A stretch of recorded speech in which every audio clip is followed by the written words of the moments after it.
chaîne Salicorne. Ça va être aujourd'hui le 5e podcast tricot. Je vais vous parler de mes avancées tricot et du projet que j'ai fini dont je vous avais pas parlé parce que je l'ai découvert dans les dernières semaines. Et voilà, ça va être, on va aussi parler du coup des cadeaux de Noël, vous allez voir. Alors, dans les projets que vous connaissiez et que j'ai quand même avancé, peut-être pas autant qu'espéré, mais j'ai quand même avancé. J'ai le Dagmar Zipper Sweater de mon père que j'ai joint en rond et que j'avance gentiment. J'ai bien fait au moins 10 cm depuis que j'ai joint en rond. J'ai eu l'occasion de le mesurer pour pouvoir savoir, en fait, de lui faire enfiler et de mesurer pour savoir combien de centimètres il me restait à faire, enfin de combien de centimètres il me fallait de l'épaule jusqu'en bas des côtes. On part sur une grosse soixantaine de centimètres. Et là en fait il me reste en gros deux motifs de diamants, enfin deux losanges à faire. Un peu plus, deux losanges et demi.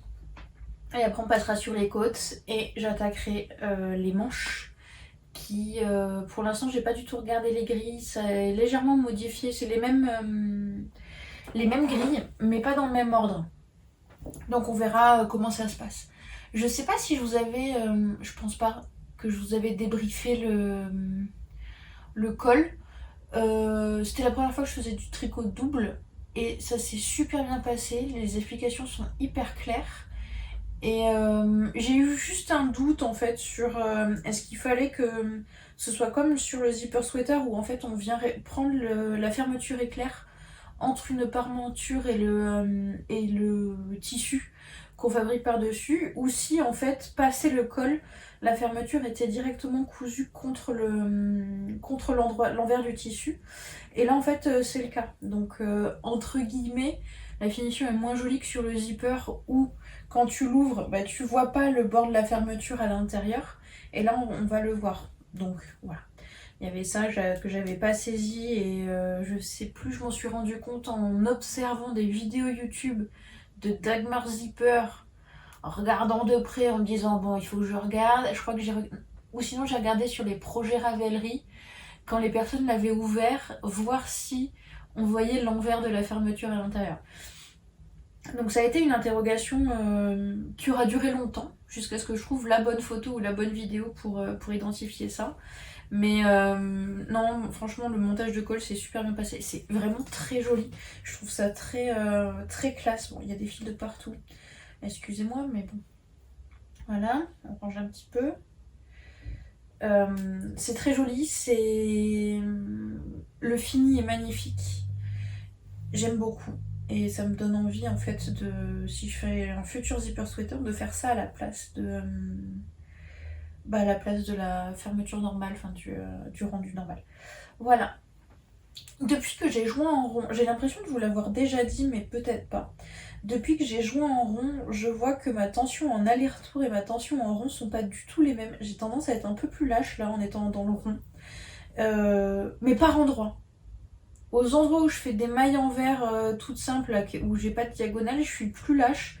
Donc c'est un peu une sale gueule parfois. Alors que dans mes torsades, j'ai tendance à être plus serrée. Je pense que c'est vraiment le jeu de quand je fais des mailles en droit et des mailles en verre, il y en a une des deux qui est plus serrée. Et du coup, ça modifie un petit peu la texture et le rendu des mailles. Mais je compte sur le blocage pour que ça arrange tout ça. Le point de riz là, c'est la première fois que j'en faisais et c'est juste tout bonnement trop mignon. La texture est très agréable, visuellement c'est super joli et j'adore regarder, là c'est ce que je me rendais compte à l'instant, j'aime beaucoup regarder cette emmanchure avec du point de riz de tous les côtés. Je trouve ça vraiment très très joli avec cette torsade aussi. Voilà. Le Dagmar, bon, là où je suis un peu dans le dur, je vous avoue, c'est long. C'est très très long et une fois qu'on joue en rond les tours, là, c'est très très très très long. Et j'ai l'impression que ça n'en finit pas. Ça modifie en plus les séquences des torsades parce que là où je faisais un aller avec des torsades, le retour normal, l'aller normal, le retour normal et des torsades, là en fait il faut faire 4 grands tours avec toujours les mêmes mailles. Et Et des fois c'est un peu frustrant. C'est un peu long. Donc je fais 3 tours un coup de temps en temps et voilà. Sachant qu'en plus j'ai du coup lancé mon zipper sweater que je rêve de mettre et que je... Là avec le temps frais qui est revenu, tous les matins je me levais en me disant oh là là j'aimerais tellement avoir un zipper sweater, j'aimerais tellement avoir un zipper sweater. Et comme je me suis acheté la laine en même temps que j'ai acheté la laine du Dagmar, en fait c'était un peu frustrant. Et comme vous avez dû le voir passer, j'ai fait une vidéo sur les impacts environnementaux de la laine spécifique au zipper. Et donc j'avais fait le col à ce moment-là. Et maintenant j'ai joint en rond. Je pense même pas que j'ai rajouté de tours depuis que j'ai joint en rond. Mais c'est tellement agréable à tricoter. Le Peer Gynt avec le petit mohair en plus là, c'est vraiment très très agréable. Je trouve que la couleur est magnifique. Et ça va vite, ça va vraiment très très vite. Et ça me permet de vraiment poser mon cerveau. Sur le Dagmar, ça enchaîne. Et tu fais des torsades tout le temps et t'es un peu dans le flow du truc, mais ça demande de l'attention. Autant sur le zipper, ça déroule et je ne me pose pas de questions. Voilà pour ça. Je pense que par rapport à ce que le patron dit, j'ai fait ce que nous indiquait Emma de Tricot Libri, c'est-à-dire de faire une maille glissée le long de cette bordure là pour que ce soit bien propre, bien net. Et j'ai dû bloquer mon col parce que les mailles étaient moches. Avec le mohair, en fait, j'avais pas la même tension entre ma laine et mon mohair. Et les mailles, elles étaient un peu bancales et elles tiraient un peu d'un côté et de l'autre. En plus, comme t'as le fil qui passe dans les deux sens. Du coup j'ai bloqué et c'est très joli, enfin, et même si elles sont pas parfaites je trouve ça très joli. En fait c'est artisanal, c'est fait main et j'aime beaucoup. Voilà pour ça. Le raglan, toujours une passion immense, je trouve ça magnifique. J'aimerais ne pouvoir faire que ça et j'aimerais beaucoup tester, j'aurais adoré tester le châtaignier en mode raglan de Rebecca Collier comme il avait été designé au départ. Mais bon, ça ne l'a pas fait lié aux chartes qui ont été dessinées par Pix. Mais j'aimerais tester du raglan en couture, en tricot à plat. Parce que je pense que ça doit être juste absolument merveilleux. Et tu peux avoir des détails de diminution, de diminution d'augmentation de chaque côté du raglan qui sont tout simplement merveilleux. Et j'adorerais tester ça. Donc voilà pour ça. Comme ce sont des projets d'envergure et que parfois on a besoin de se reposer le cerveau et que l'hiver est là, j'étais en train de scroller gentiment sur Instagram jusqu'à ce que je tombe sur le projet ultime pour cette période et aussi pour Noël, c'est-à-dire les Sailor Slippers de Annie Sue, de Annie Germain, si je me rappelle bien, sur Ravelry. C'est des chaussons en 100% laine feutrée. Donc on les tricote puis on les feutre en laine drops. Donc quand j'ai vu ça, j'ai sauté en me disant oh mon dieu, ça va être le cadeau absolument merveilleux pour Noël. Et j'ai passé une commande chez Drops, enfin chez Kalidou, qui est absolument déraisonnable. J'ai acheté globalement toutes les couleurs possibles et imaginables. Alors, vous allez pouvoir deviner du coup les couleurs que j'ai utilisées, mais nous avons du rouge qui pète, nous avons un rose pâle, nous avons un bordeaux, nous avons un vert matcha pistache olive, tout ce que tu veux. Nous avons un bleu divin qui est mix en fait à l'intérieur, il y a des petits bouts de vert et des petits bouts de bordeaux et il est absolument merveilleux. Nous avons un lavande, enfin, vendu pour être de la lavande. Nous avons un marron brownie magnifique. Nous avons du noir, tout ce qu'il y a de plus classique. Nous avons un gris anthracite un peu chiné qui ressemble au poil de mon chat. J'adore, il est magnifique. Ça je vous ai montré. On a une espèce d'orange corail rose saumon. Celui-là je me suis un peu plantée quand je l'ai choisi. C'était pas tellement ce que je voulais, mais tant pis. On a un bordeaux, c'est un bordeaux hyper sombre. Sublime, qui ira très bien avec d'autres couleurs. Tout ça je vous ai montré. Et enfin les couleurs pour les chaussons que je vais faire à mon mec. Du jaune.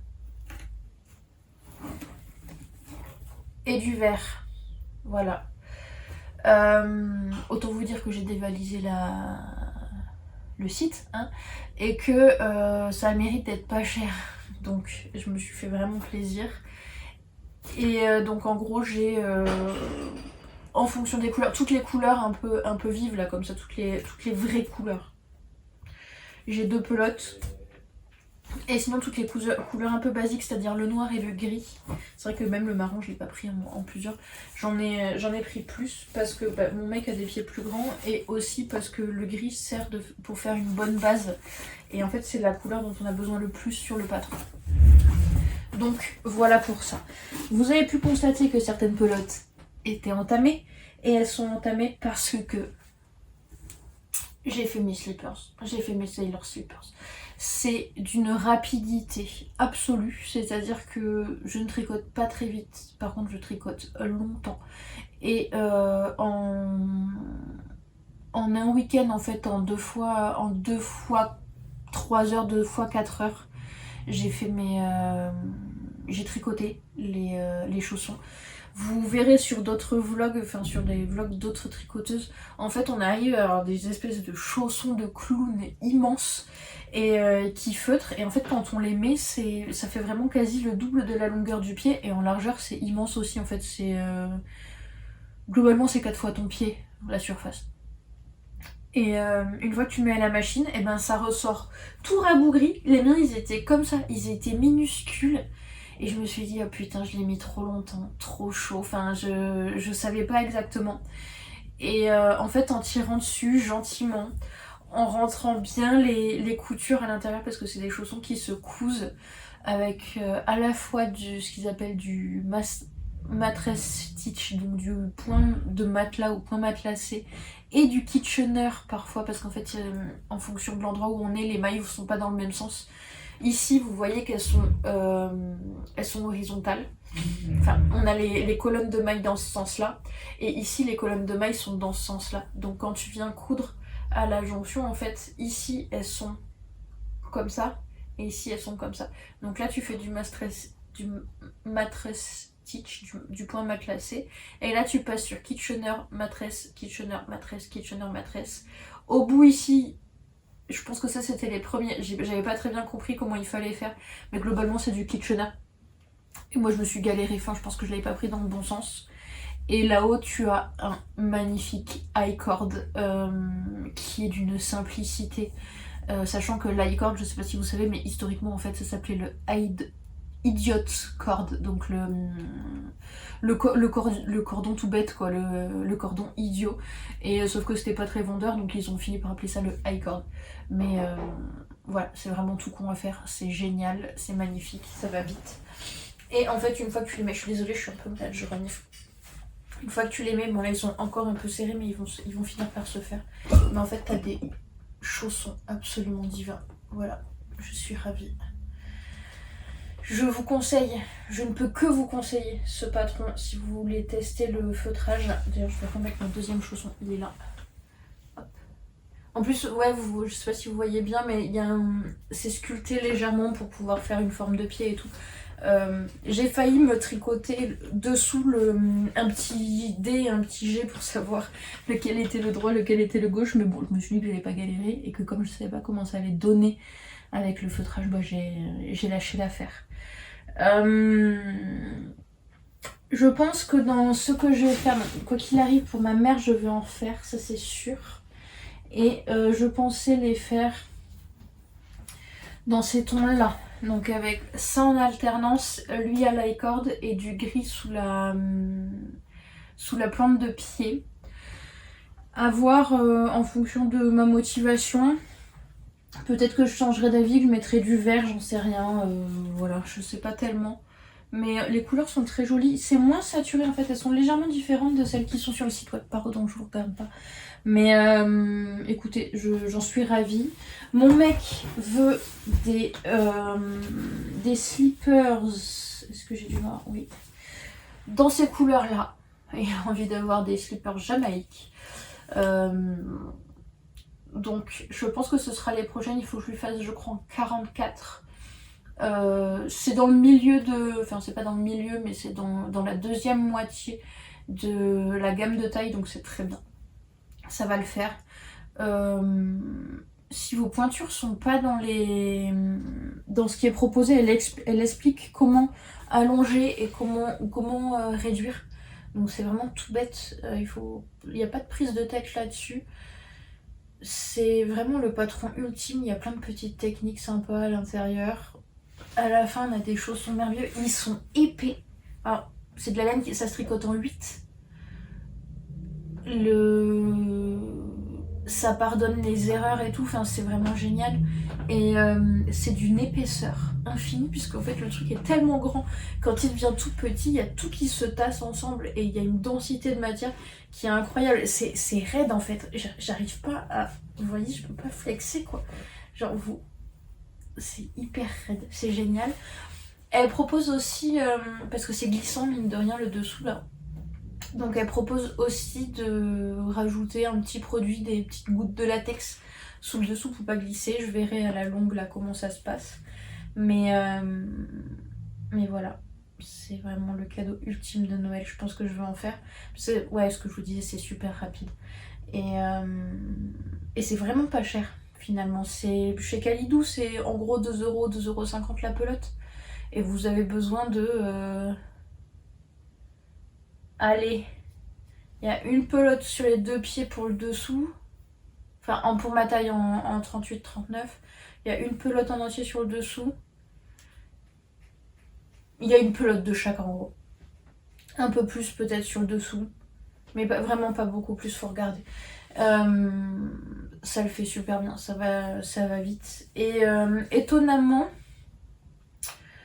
la couleur bordeaux, on pourrait se dire qu'il y en a moins, et ben c'est celle où finalement j'en avais le moins dans les pelotes.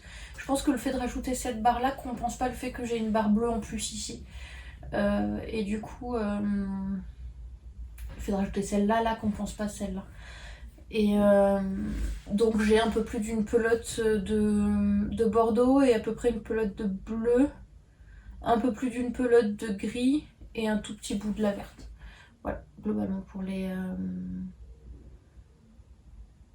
quantités de laine. Je vais vous laisser là et je vous souhaite une bonne semaine. J'espère que vous n'avez pas la crève parce que c'est chiant. Et on se retrouve d'ici peu, je pense, d'ici 2 semaines pour la suite de mes aventures, sans doute pour des nouveaux Sailor Slippers et également pour la suite de ces pulls là. J'aimerais les avoir finis mais c'est pas dit parce que j'essaie de faire autre chose de ma vie que de tricoter en ce moment. Et le chat gratte à la porte. Il est temps que j'aille éteindre ce téléphone. À bientôt!